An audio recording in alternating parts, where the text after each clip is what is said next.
weather starts cooling off, people are starting to hear sounds at night up in their attic. Chances are you probably have roof rats or mice. And we're going to talk a little bit about rodent control today. And this is a skull of Plano's largest rat. No, not really, but it's a beaver skull. But I like to show it because it shows that rodents constantly have to gnaw.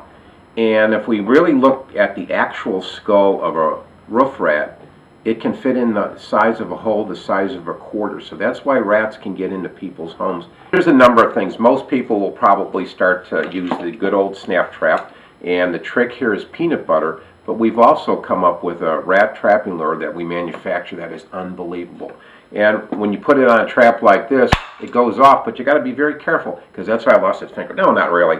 But the problem is that we got to be very careful. So if you're a little afraid of those wood traps, we have these traps that are very easy to set.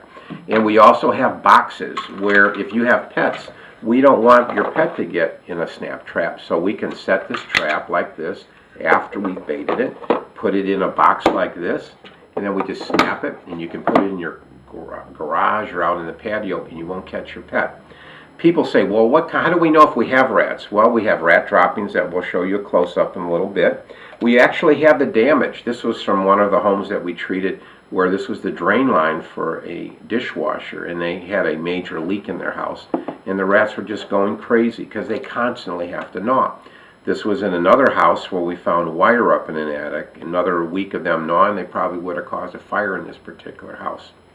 And this is, boy, if you got major rats, this Catchmaster, this is a ½ pound of glue, and it's unbelievable.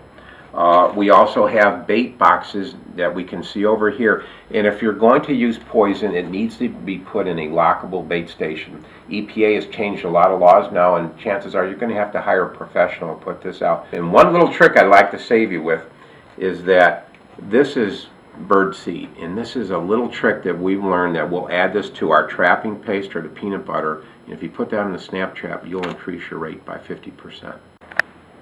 One thing I'd like to add too is that exclusion prevention is very important in rodent control. And this is a great product we found. It's a 20-foot roll of copper mesh. You can cut it with a scissors, and then you can group it and bind it like this. And you can use this to plug up holes. All you have to do is pack it in. The rats can't get in.